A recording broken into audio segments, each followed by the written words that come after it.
Asyhadu an la ilaha illallah wahdahu la syarikalah wa anna Muhammadan abduhu wa rasuluhu alladzi la nabiyya ba'dahu amma ba'du. Ikhwatul iman rahimakumullah, di antawis titik temu antawis Yahudi Nasrani sareng umat Islam teh nyaeta ayana di bapak moyang bapak moyang anu samakna itu bertemu di datuk, bahasa itu bahasa Melayu kapung ke rumah datukna Nabi Ibrahim alaihissalam. Jadi umat Islam itu Nabi Muhammad itu keturunan dari Kan'an, kemudian ke atas ke Ismail, dan Nabi Ismail itu anak dari Nabi Ibrahim. Sedangkan orang-orang Yahudi dan Nasrani itu keturunan itu berasal dari Nabi Yakub. Nabi Yakub adalah anak dari Nabi Ishak alaihissalam, dan Nabi Ishak adalah putra kedua dari Nabi Ibrahim alaihissalam. Jadi antara Nabi Ishak dan Ismail itu sudah dipastikan keduanya nabi, itu semuanya menganut ajaran yang sama dan mengikuti ajaran yang diajarkan oleh bapaknya yang disebut dengan milah Ibrahim. Inti dari milah Ibrahim itu adalah al-istislam, Islam. Karena memang semua nabi itu semuanya pada agama yang sama, yaitu agama yang berserah diri. Lalu ketika zaman Nabi Muhammad dikukuhkanlah oleh Allah Subhanahu wa taala nama agamanya adalah Islam. Innad dina indallahil Islam. Nah, ikhwatul iman rahimakumullah, jadi kalau sudah ada titik temu nyata Nabi Ibrahim ketika akan mengatakan mana yang benar, mana yang harus diikuti, itu aya patokanana. Wattaba'u millata Ibrahim hanifan, dan ikutilah oleh kalian ajaran-ajaran Nabi Ibrahim yang lurus. Nah, itu semua sudah diwasiatkan, geus dipapadonkeun ku Nabi Ibrahim teh ketika akan meninggal dunia kepada anak-anaknya Nabi Ismail, Nabi Ishak, bahkan dikatakan Nabi Yakub walaupun masih kecil itu hadir ketika mewasiatkan Nabi Ibrahim supaya beribadah pada Allah Subhanahu wa taala sebagaimana di ayat 132. Wa wassa biha Ibrahimu banihi, dan Ibrahim mewasiatkan kepada anak-anaknya.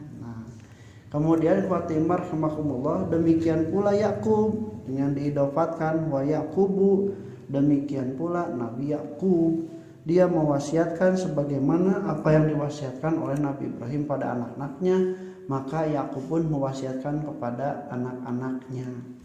Nabi Yakub itu istrinya ada 4, 2 dari orang merdeka, yaitu Laya atau Lea dalam kitab Perjanjian Lama. Kemudian istri yang kedua namanya Rahil. Itu di dalam kisah disebutkan bahwa Laya itu adalah orang perempuan yang sakit-sakitan, tidak begitu cantik. Kemudian kalau Rahil itu dia itu cantik dan juga ceria. Nah, ketika datang bertemu Nabi Yakub dengan orang tua dari Laya dan Rahil itu, kemudian Nabi Yakub meminang, kemudian menggunakan mas kawinnya itu 7 tahun bekerja kepada bapaknya menggembala. Setelah 7 tahun kemudian ditikahkan, dikasih nanti ai bogohna ka Rahil adina nu geulis, ai kun bapakna dipasihan Laya. Ceng Nabi Yakub teh kami mah dan teu niat nikah ieu, cenah kami mah hayang ka adina. Cek pamanna teh cenah nya cenah, tapi di naon di ajaran kami mah teu pantes lamun adina ngaruhal. Jadi ti dieu perenanya aya bahasa pamali ngaruhal teh geus tibaretona teu pantes. Cenah ku sabab kitu wayahna cenah anjeun nikah heula jeung Laya kayak geus 7 hari setelah pernikahannya, kemudian kau bekerja lagi untukku 7 tahun, baru aku akan menikahkan dengan adiknya Rahil. Ternyata itu ditempuh oleh Nabi Yakub. Dari rahil itu Nabi Yakub mempunyai anaknya dua, Benyamin dan Yusuf. Nah, kan nu balager nu sarolehna. Nah, sisanya yang 10 orang karena jumlahnya 12 itu katanya ada yang berasal dari Laya, ada juga yang berasal dari dari dua jariahnya, dua hamba sahayanya. Nah, itu disebutkan tuh sepertos dina kitab lenyepannya. Putrana teh Raubin, Sam'un, Lawi, Yahuza, Yasakir jeung Zabulon eta mah ti Laya. Yusuf sareng Bunyamin ti Rahil, Dana jeung Naftali ti Jariyah Kahit. Nah, kemudian aya oge Sanjad jeung Asyur itu ti Jariyah anu kadua. Insyaallah teh dina saswatosnya bab tarihna. Nah, ikhwati rahimakumullah, ku orang-orang Yahudi jeung Nasrani teh ngabantah, bapak kami Ibrahim teu pernah ngawasiatan ka kami. Yen cenah kami kudu sumrah diri ka Allah nyembah anu hiji, teu kudu nyembah kanu sejen, karena mereka kan sudah menjadikan Uzair dan Al-Masih sebagai Tuhan sembahan selain Allah. Padahal oleh Nabi Ibrahim dipapadonan teh anibudullaha wahdah, beribadah pada Allah yang satu. Tapi ternyata mereka kusabab kitu jadi wesna lain geus dipapadonan baheula ku Ibrahim diwasiatan supaya nyembah ka Allah hungkul. Henteu cenah Ibrahim mah can pernah ngawasiatan ka kami. Nah, kemudian disindir oleh Allah di ayat 133 am kuntum syuhada'a id hadara Yaqubal maut. Mang anjeun hadir teh nalika baheula Yakub erek ngantunkeun sarua Yakub oge ngawasiatan nu diwasiatkeun ku Nabi Ibrahim supaya anjeun ibadah ka Allah Subhanahu wa taala hungkul.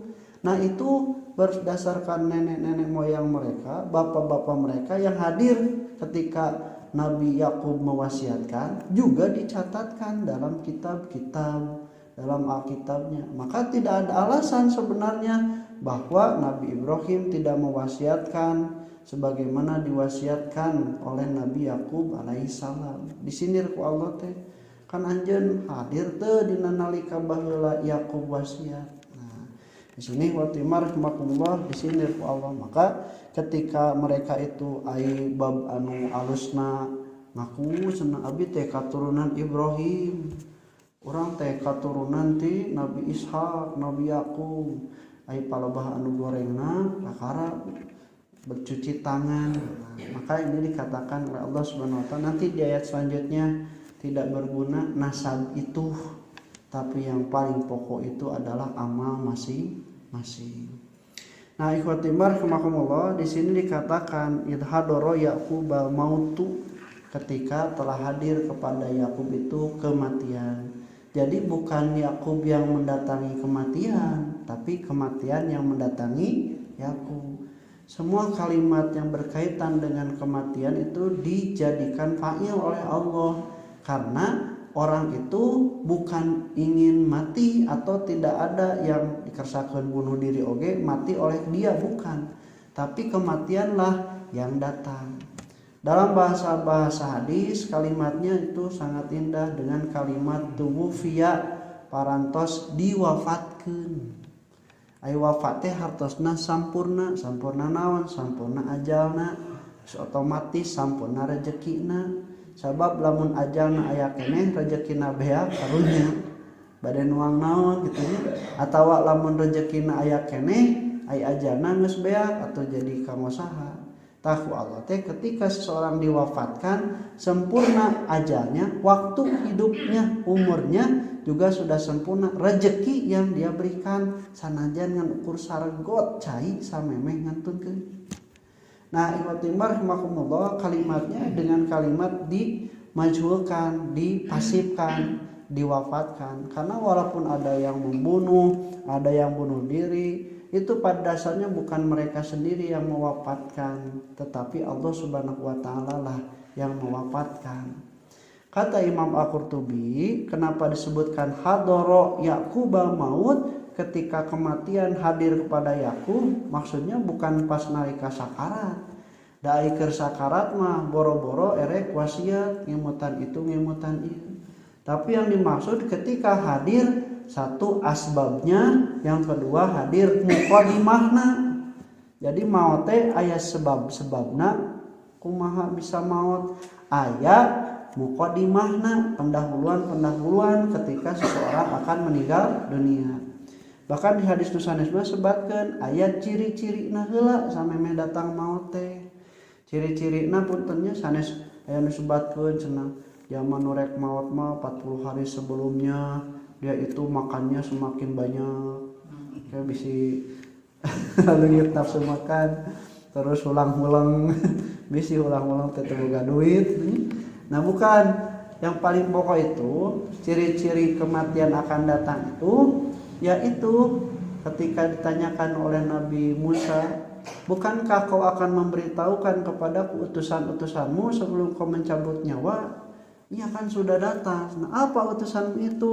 Ketika rambut sudah beruban, mulai rontok, kulit sudah keriput, gigi sudah tanggal, badan sudah mulai membungkuk, kemudian sakit-sakitan, napas sudah terbatas, denyut nadi sudah mulai melemah. Itu adalah ciri-ciri utusan akan mendekatnya kematian. Nu kadua sebab mah ieu mah anu menyebabkan kematian itu datang.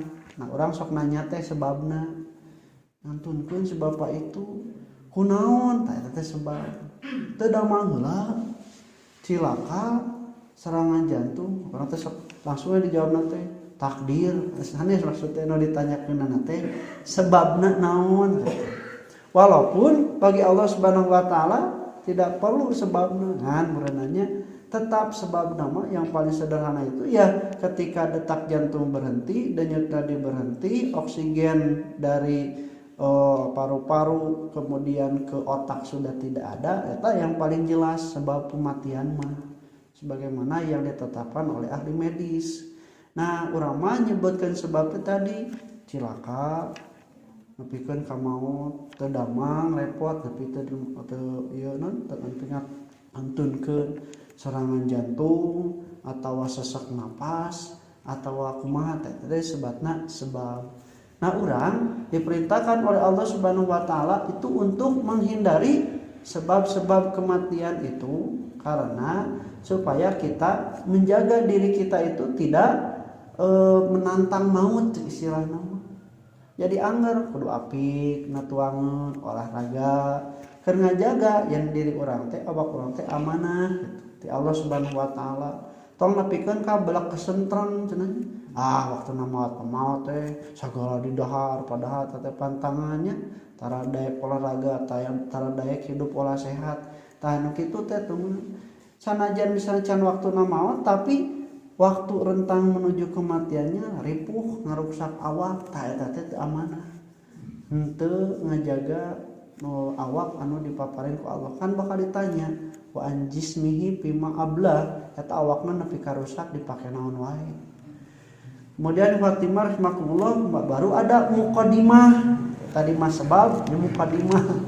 Muqaddimah teh pendahuluan seseorang akan meninggal dunia ya jelas imannya. Tadi dikatakan detak jantung semakin melemah, denyut nadi semakin melemah, oksigen semakin melemah ya.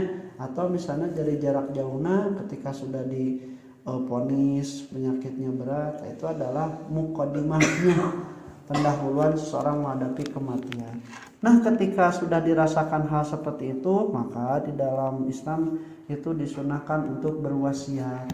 Bahkan ketika sebelum turun ayat waris diwasiatkan dulu itu can aya waris mah seseorang tuh menulis karasa maot teh nulis dina kertas ya cenah harta ieu keur anu terus ieu pangieukeun simpen we handapun bantal.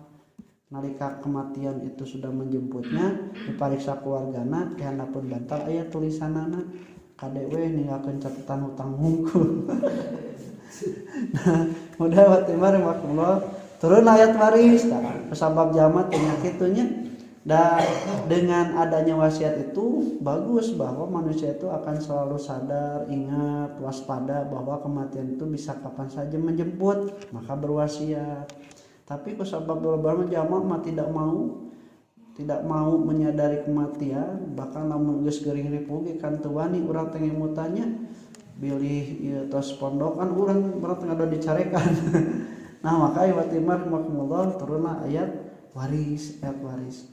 Nah, Allah Subhanahu wa taala mencontohkan melalui Nabi Yakub supaya berwasiat kebaikan. Idhadara Yaqub mautu id qala li banihi ma ta'buduna min ba'di qalu na'budu ilahaka wa ilaha abaika Ibrahim wa Ismail wa Ishaq wa Yaqub wal asbat wa ma uti apa tempat mana tadi teh Am kuntum syuhada'a id hadara Yaquba maut id qala li banihi ma ta'buduna min ba'di qalu na'budu ilahaka wa ilaha abaika Ibrahim wa Ismail wa Ishaq ilaha wahidan wa nahnu lahu muslimun. Eta teh dipenteskeun ka budak-budakna Nabi Yakub bahwa mereka akan beribadah pada Allah Tuhan yang Esa. Insyaallah kita lanjutkan qul qouli hada wa astaghfirullah li wa lakum. Assalamualaikum warahmatullahi